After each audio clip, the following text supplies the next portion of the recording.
Ni sambula vinaka. Na nonda itukutuku vinaka ena singendai wuke lulu sevi temba ena kaono na kena ulutanga waka vina vinaka wana turanga. Meu toka rua takatale waka vina vinaka wana turanga. Na nonda le soni sa kuma ena vola ipiriu ena kena wase tina katolu ena tikina tina kalima e kai wakangone ia kukoengo menda waka thambora tiunga na imandrali ni waka vina vinaka wana kalou ena vukuna.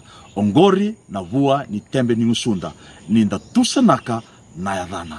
Na waka madhala titombu ni nongu tamata ganga ni kalou Prophet Hubert Angel e kai wakaongo ena siga vinaka indai raila subakina na nomi lako lako kena kalou.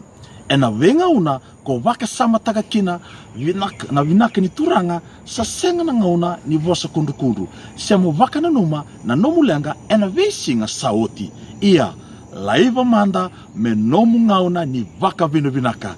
Reki kena waka dhambo isoro. Niko raida lesu na nomi lako lako embimbi mo raida vata kaya na viva kalonga taki ka reki taka na dhaka sangarawo ti ena vukumu na turanga. Waka vinaka kangarawi koya ena elomu taudoko.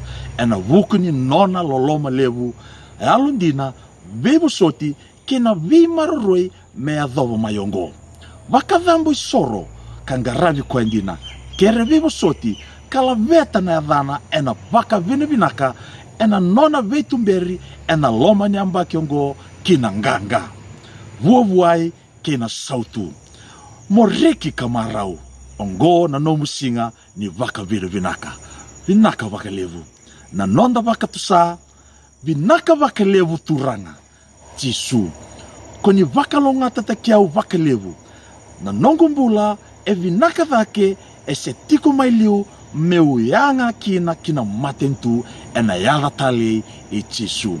Na nonda tiki na vulevi rawa nyongale waksangara na same wase 5 tike na itina kawa. Gai sema tiku mai ena nonde wata watango ena singa ni mataka vinaka sarabaka levu.